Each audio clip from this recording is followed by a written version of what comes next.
여러분 반갑습니다. 여러분의 멘탈 전도사 천만쌤입니다.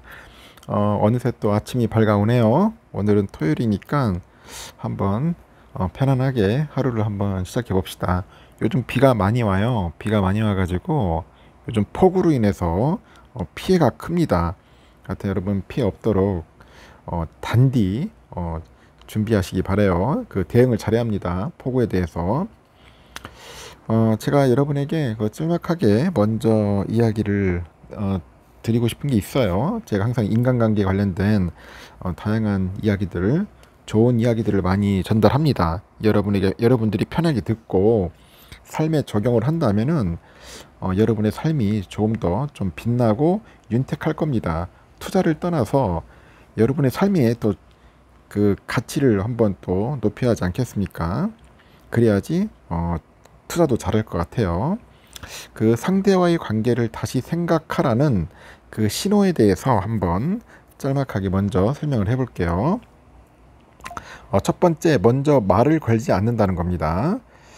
그 사람이 옆에 있어도 굳이 먼저 말을 걸고 싶지 않고 먼저 입을 여는 게 내키지 않는다면 무의식적으로 선을 긋고 있는 겁니다.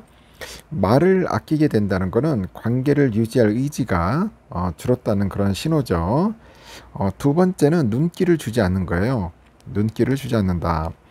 같은 공간에 있어도 시선은 엉뚱한 데로 향하고 눈이 마주쳐도 이제 곧바로 피하게 된다면 여러분은 이미 마음속으로 그 사람과 거리를 두고 있다는 그런 증거라고 하는 거죠. 세 번째는 이제 대답이 짧아집니다. 예전에는 사소한 주제에도 대화가 길어지곤 했는데 이제는 뭐 응, 아니 이렇게 이런 식으로 짧게 대답한다거나 상대 말에 대한 리액션이 줄어들었다면 당신이 더 이상 그 관계에 애쓰고 싶지 않은 거라는 거죠.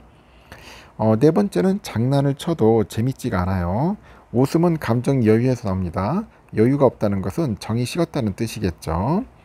그 사람이 그 장난이 예전처럼 재미있지 않고 억지로 웃는 것도 피곤하게 느껴질 때는 이미 정서적인 거리두기를 시작한 겁니다. 다섯 번째는 연락을 잘 받지 않더라. 그 마음의 문이 닫히는 순간부터 소통도 이제 귀찮아지기 마련이죠. 톡이 와도 답장을 미루다가 까먹게 되고 전화가 와도 잘 받지 않게 된다면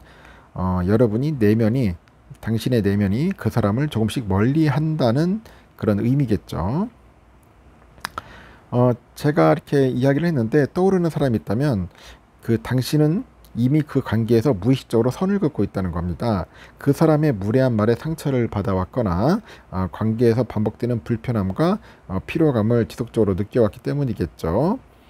이 사람이 조금 싫어졌다고 가차없이 밀어내서는 안 되겠지만 이 마음이 내켜하지 않는 사람을 애매하게 붙들고 있는 것은 더 큰 문제가 됩니다.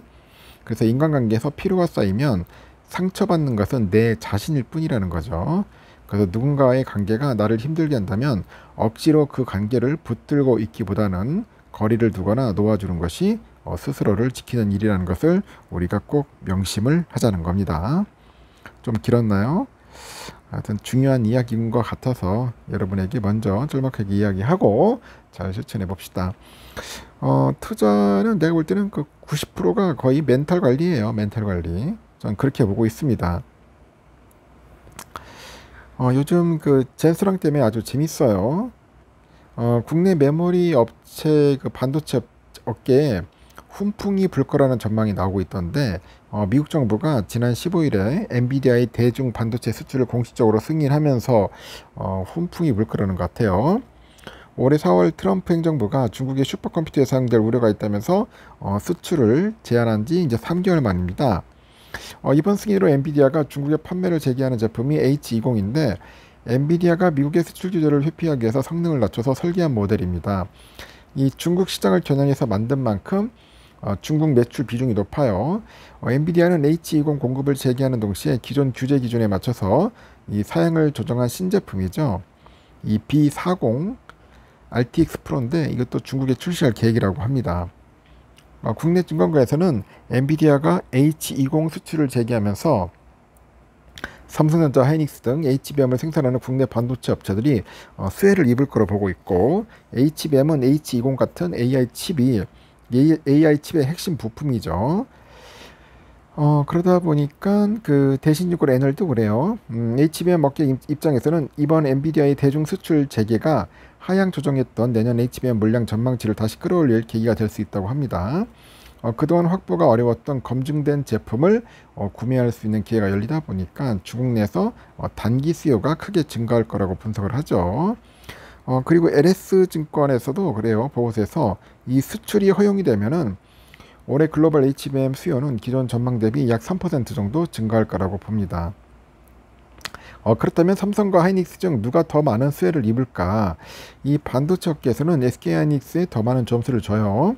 엔비디아가 H200 HBM인 HBM3 대부분을 하이닉스에서 받아 쓰고 있는데 이 반도체 업계에 따르니까 지난해 하이닉스 HBM 매출의 90%가 엔비디아에서 발생한 것으로 알려져 있습니다.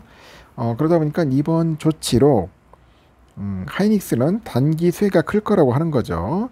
1분기 납품했던 H200 HBM의 소화 속도가 좀 빨라지는 거예요. 빨라지고 품질 안정성이 입증된 만큼 공급 생태계가 하이닉스를 중심으로 재편될 가능성이 높다고 분석을 합니다. 삼성전자도 마찬가지로 엔비디아 쪽에다 H200 HBM3를 납품하고는 있지만 규모면에서는 하이닉스에 크게 못 미쳐요. 그렇다고 삼성전자에 기회가 없는 건 아니다. 앞서서 언급한 엔비디아 신제품 B40에는 삼성전자의 메모리가 쓰일 수 있죠. 이 제품은 엔비디아가 기존의 그 수출 규제를 우회하기 위해서 사양을 H20보다도 좀 더 낮춘 모델입니다. 그래서 HBM보다는 사양이 낮은 메모리인 GDDR7을 탑재를 해요. 이 분야에서는 삼성전자가 업계 탑입니다. 시장조사 업체 트렌드포스에 따르니까 올해 삼성전자 GDDR7 시장 점유율이 70%에 이를 전망이고 B40이 중국 시장에서 각광을 받는다면 삼성전자의 GDDR7 판매량이 급증할 가능성은 충분한 거죠. 그래서 삼성전자의 B40의 GDDR7 메모리를 독점 공급할 가능성이 높은데 이것이 삼성전자가 4분기의 실적을 회복하는 데 기여할 수가 있어요. 이뿐만이 아닙니다. 오너 리스크가 해소된 것도 장기적인 관점에서 삼성전자 반도체 사업에 긍정적으로 작용할 수가 있습니다. 지난 17일 대법원 3부가 자본시장법상 부정거래 행위와 시세조종, 업무상 배임 등의 혐의로 기소된 이재용 삼성전자 회장에게 최종 무죄 판결을 내렸죠. 파이낸셜 타임즈는 이날 이번 판결을 통해서 이 회장은 어려움을 겪고 있는 반도체 사업 재건에 집중할 수 있게 됐다 이렇게 보도를 했고 로이터에서도 같은 날 기사에서 이 회장은 10년에 걸친 법적 리스크에서 완전히 해방됐다. 글로벌 반도체 AI 칩 경기에서 뒤처지지 않도록 삼성전자가 도약하는 데 집중할 수 있을 거라고 합니다. 이제는 집중해야죠. 집중해야 합니다. 예전에 뭐 마누라와 자식만 남기는 거 다 바꾸라고 했는데 우리 고인이신 이건희 회장님께서 그런 얘기를 했죠. 말 그대로 이재용 회장도 뭔가 변화와 혁신이 필요할 것 같아요. 앞으로 주가가 쭉쭉 올라갔으면 좋겠습니다. 여기까지 하겠습니다. 여러분 좋은 하루 보내십시오.